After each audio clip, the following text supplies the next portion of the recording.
November 30th, 2018. A day that began like any other.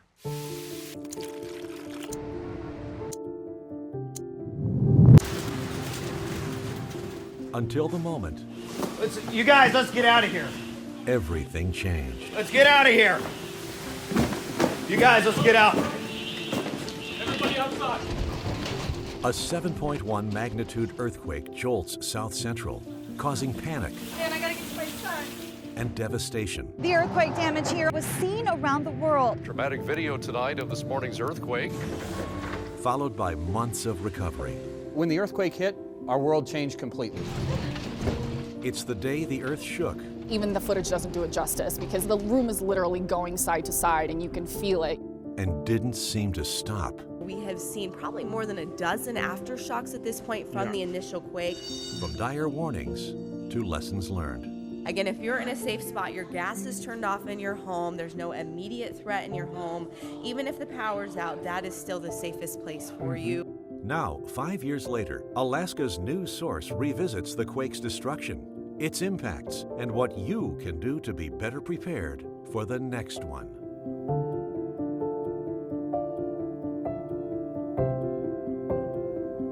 It is a day to not forget. If you were in South Central Alaska 5 years ago today, you likely remember the exact moment the quake hit, where you were, what you were doing, who you were with, and who you were separated from.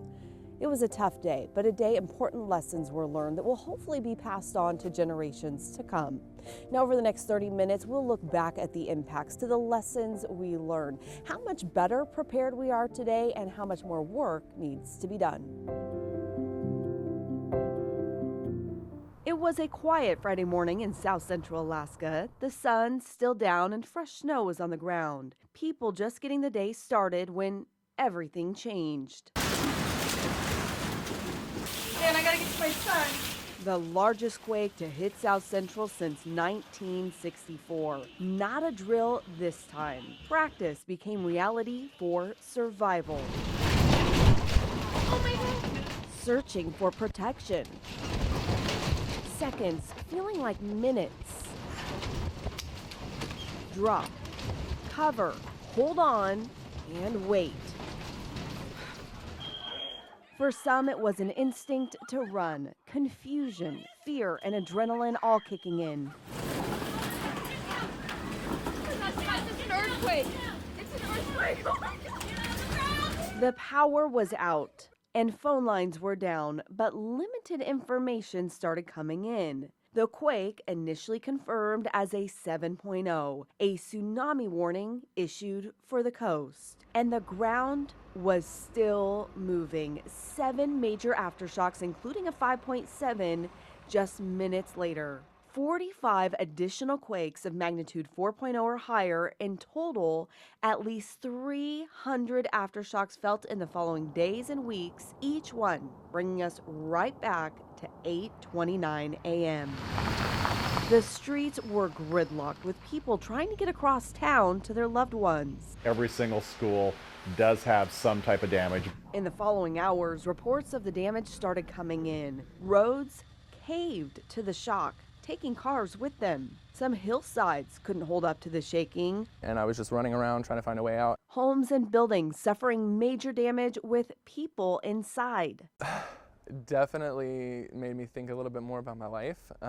Definitely don't take your life for granted, because if I was anywhere else in this house, it could have been completely different.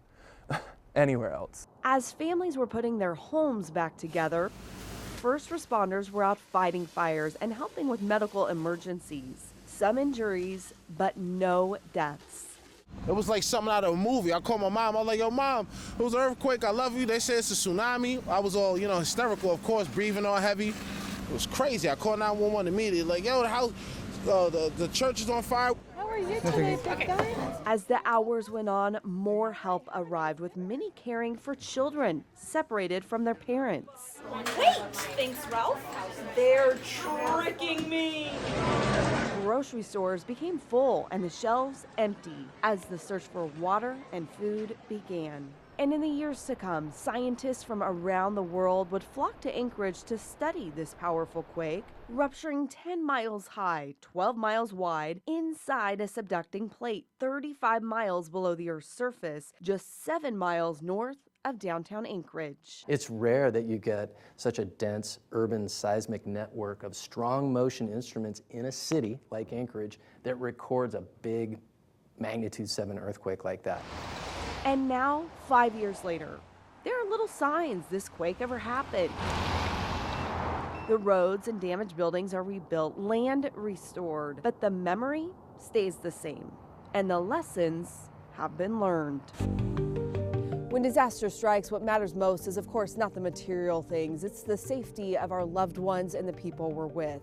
On November 30th, 2018, it wasn't just the resilience of Alaskans on display, it was their kindness and compassion. Eric Soul shows us how the community came together. The biggest lesson learned for Anchorage Fire Department is we have to be better prepared to handle the circumstances post-earthquake. But first responders weren't the only ones who jumped into action that day. Morning of the earthquake, I actually was on J-Bear. If you were here 5 years ago, you have your story. So I had an experience that was a little different from a lot of people because I was outside. About where you were. Literally, we were taxiing down the runway, and I remember feeling like the plane was sliding on ice or something. And how you reacted. And then the earth shook and I grabbed a sign and the power flickered behind me. Worrying, wondering if everyone was okay. And I remember driving back from J-Bear into Anchorage and seeing all of the traffic, all of the cars, people wanting to get home and thinking, oh my gosh, nothing like this has ever happened in my lifetime in Anchorage. We checked on our families, our neighbors, but some had bigger responsibilities. I'm Jenny Ragland. I work for the Salvation Army in Alaska, and my job title is Service Extension and Emergency Disaster Services Director. So my name is Bill Falsey. I was the Anchorage Municipal Manager and part of the response to the 2018 earthquake. They jumped into action. If I have a job to do, people are going to be in need. 5 years ago, I came directly from dropping off my children at preschool and then spent probably the next 3 days at this building. They had practiced for this. We were off to the races within half an hour, I would say. The city pulled together. They had to. We realized pretty quickly that Anchorage is something of an island, and so in terms of emergency response, which meant that the initial response was going to be one that we fielded. We were all frightened. We had more calls into 911 in the first 4 hours than we typically receive in an entire day. But we were in good hands. I don't know that any of us thought that by the end of the second day we would be saying the lights are generally on, communications are generally up, and you can drive from any point A to any other point B in town. The damage could be repaired, but we were shaken. There was probably more emotional and mental health needs that we saw as a result of that. The big lesson to be learned, we already knew it. I think it reinforced to us the importance of preparedness and investing in the people, systems, and teams that we don't need often, but that we critically need when we do need them. Eric Soul, Alaska's news source. Live right now on alaskasnewssource.com, we've posted an extended version of Eric's conversation, along with other new videos, interviews, and resources to help you better prepare for the next earthquake. If you grew up in Alaska, you likely learned that during an earthquake, you should get to a doorway because it was safer. That may have been good practice then, but now it's likely just a hole cut in the drywall.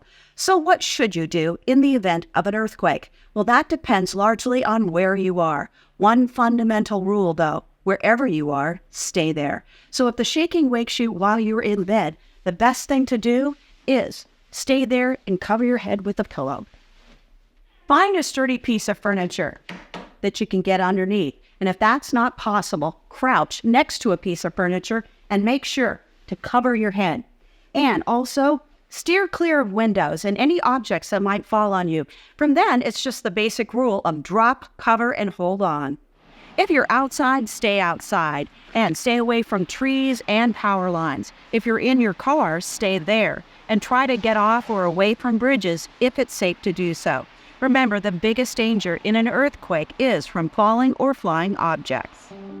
Still ahead, the sudden shaking wasn't the only surprise of the day.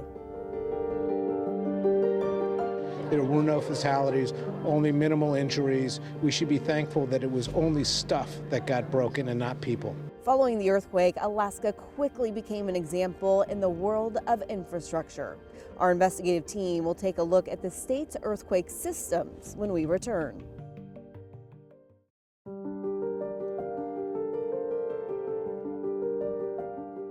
Scary day for Alaskans. The earthquakes in the past, this one was different. This was very, very scary damage that we don't fully understand.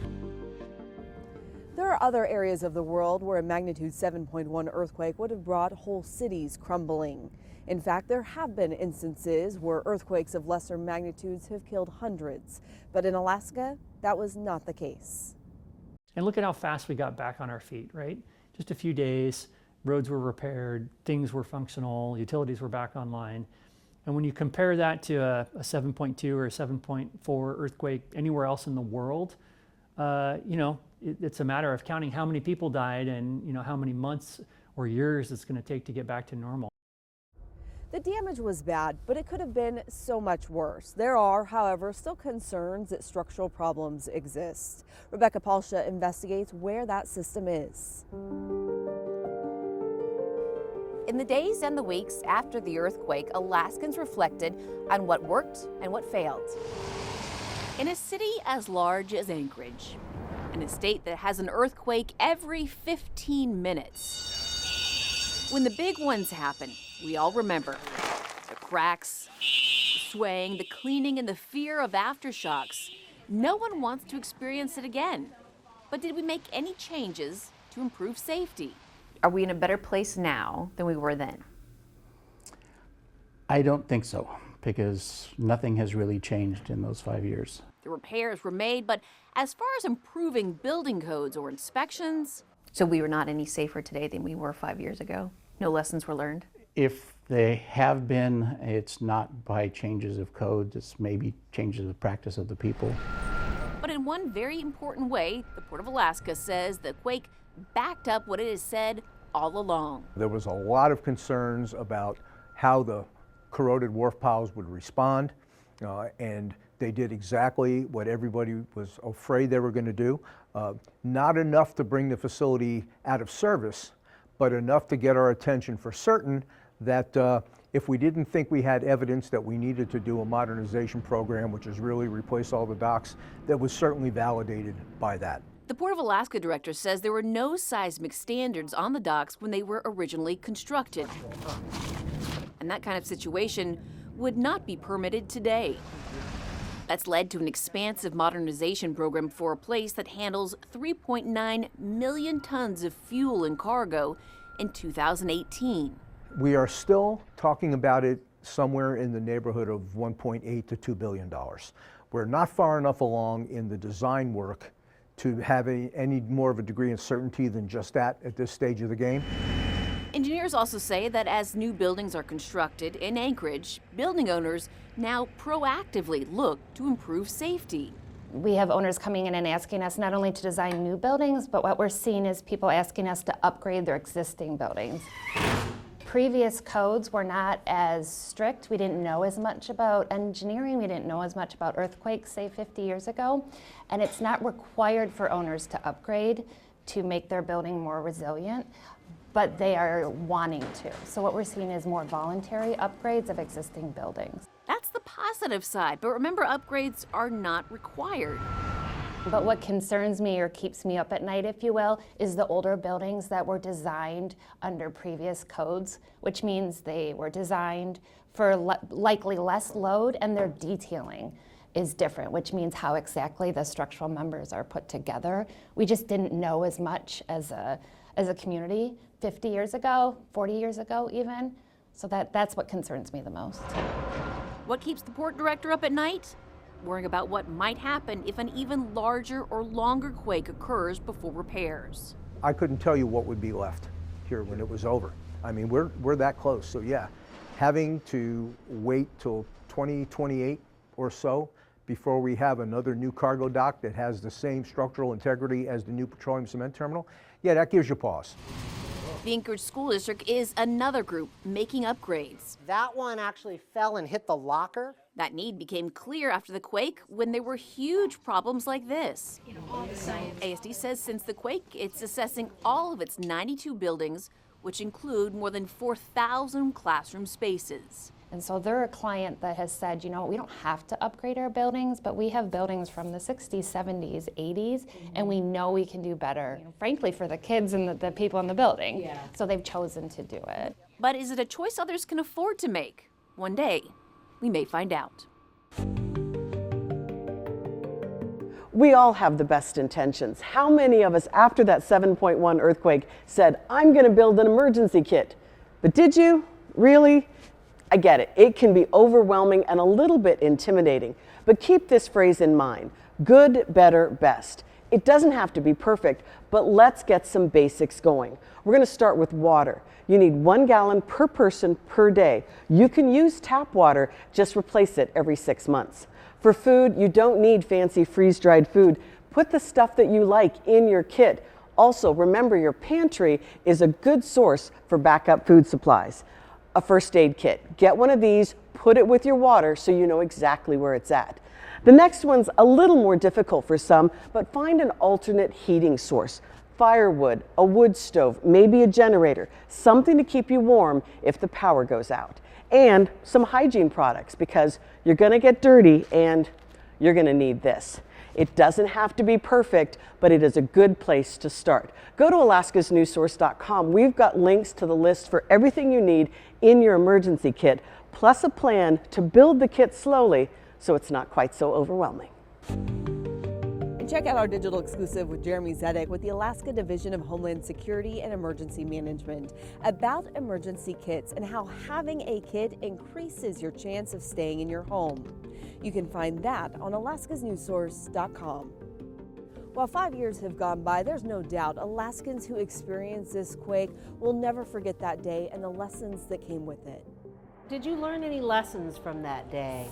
Sleep with full pajamas. I'm sure everybody does that now, though. From families who fled their homes to houses crumbling. Coming up next, we'll have a look at some of the most memorable moments brought on by the quake.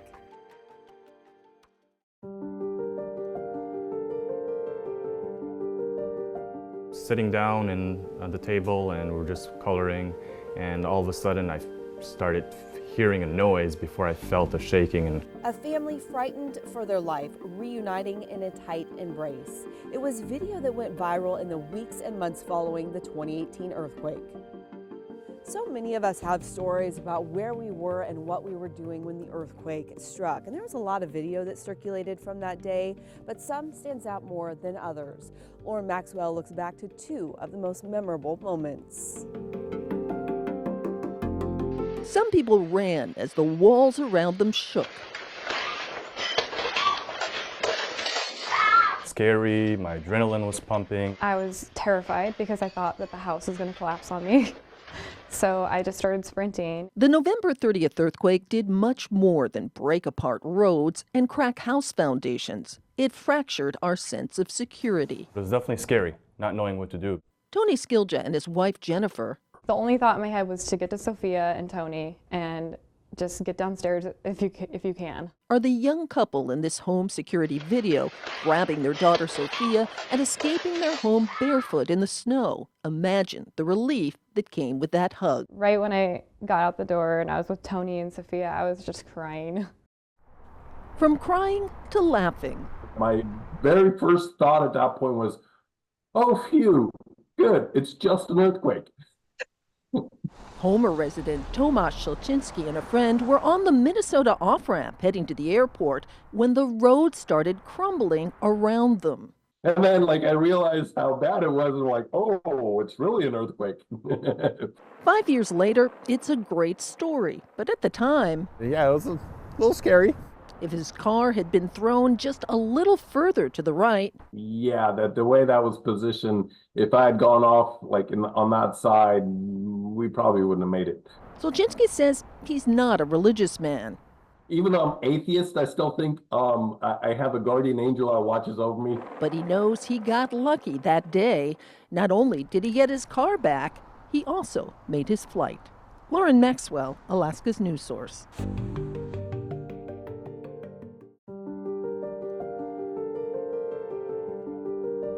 On November 30th, 2018, many of our phones, TVs, and radios sounded an alarm warning of a potential tsunami. But how do you know if that warning is for you? I sat down with Dave Snyder with the National Tsunami Warning Center to find out why that warning was issued and what we should do next time. Let's go back to November 30th, 2018. Initial reports coming in, it was a magnitude 7.0 under somewhere near Point McKenzie. Tsunami warning was issued pretty quickly, I believe. Yes. Why was that warning issued that day? The main threat for that, as we knew it, was that there was violent ground shaking that may have moved water. What we weren't sure about at that point was, could there be a landslide in Cook Inlet under the water that would disrupt enough water to move that up into population centers that would create a tsunami? Okay, now since that day, more research has been done for that Upper Cook Inlet to know how water will move and respond to a large Pacific earthquake. How has that research changed what we know about Anchorage's tsunami risks today? Sure, I think it's important to say that those two earthquakes are different types of events. So the event that we experienced in 2018, very close to Anchorage, is not the same one that's supported by the new research for the Upper Cook Inlet, for the Kenai Peninsula Borough, for the Mat-Su, and for Anchorage as well. The one we're talking about from the more recent research is more of a subduction zone earthquake, one that has a significant thrusting event and moving a great deal of water up into the inlet from the south to the north, along and coinciding with high tide. Whereas the other event that we experienced in 2018 was a completely different type of mechanism, faulting, and doesn't move water the same way and certainly isn't positioned to move that great amount of water in the same way. Now, should we get a repeat event, whether it's the 7.0 scenario like what we saw in 2018 or something closer to like what we saw in 1964, you have your phone and it starts blowing up and everyone kind of, your heart stops and you, you know, get nervous. What does this mean? I have a tsunami warning. And you could be anywhere in Anchorage, you could be in Palmer, you could be in Girdwood. How do you know if that's important information for you? If you can look over your shoulder and see that you're close to the ocean water, that's a really good sign that you need to move to high ground if you get that a warning. What I would say to everybody is, if you get a tsunami warning in your location, the first thing to do is treat it like it's for you. Act like it is for you, being sent to you on purpose. Move out of the way, move to high ground. 100 feet up, 1 mile in is always a good rule of thumb. Get away from the water. Then get more information. Places that I'd worry about here in Anchorage would be the Tony Knowles Coastal Trail, right? If I'm down there next to the water, can see the water, and you get a tsunami alert, take that seriously, move to high ground. But places that you don't have to worry about. You know, if you're shopping at the mall, if you're downtown, you know, on 4th or 5th Avenue, you know, Kincaid Park, most of those hills and those trails are okay. But if you're down next to the water, that's not okay. And same goes for Mat-Su and the Kenai Peninsula. There's a lot of low spots there. The hay flats are some of those that we drive across every single day. Places down toward Girdwood. There could be some inundation zones there that you know, we need to pay better attention to now. Now, for our Pacific coastal communities, places like Seward, Homer, Kodiak, they not only have seen real-life examples of large tsunamis impacting their communities, but they get those regular warning tests that they do weekly and monthly. They sort of prepare for this. They have the drills. But they also get the real-life drills, so to speak, where maybe they have to evacuate, but they never see any waves. What would you say to those people in those communities that go, come on, these are all false alarms. When are we ever going to see a real tsunami? Do I really need to evacuate every time? What we do know is that all of those events have produced a tsunami. They have not been large, impactful tsunamis that have damaged communities and coastlines, but they have been enough to measure on official sensors, and we don't do a good job of finishing that story and telling you, hey, Melissa, guess what? There actually was a tsunami with that, and here's the information. Tell everybody you know. And I think if we did that and more effectively, people would understand that there was a reason that we woke you up at 2 o'clock in the morning, and we weren't kidding. All right, good information. I think it's important for us to remember what we learned in 2018, so we're hopefully prepared next time. It's not so much of a shock, and we all come out from this real danger that we have here in Alaska together safely. Yes, definitely. And yeah, if I would say anything else, it would just be that it's important to practice the plan, right? Talk about what you're going to do with your family tonight. Just discuss what that plan is, where you're going to meet, how you're going to reconnect, because in a large eventful earthquake, our communication systems are going to be struggling. We all remember that from 2018. Yeah. And having a way around that and a better plan because you experienced that is the next first step. If you're a podcast listener, you can listen to the full interview with Dave Snyder on our Alaska's News Source podcast. Just point your phone at the QR code on the screen and it will take you to the Alaska's News Source podcast page. You can download, like, and subscribe wherever you listen to podcasts. And you can head to our website, alaskasnewssource.com, to find the tsunami inundation maps for your area and to view our full tsunami series we did earlier this year, The Risk Defined.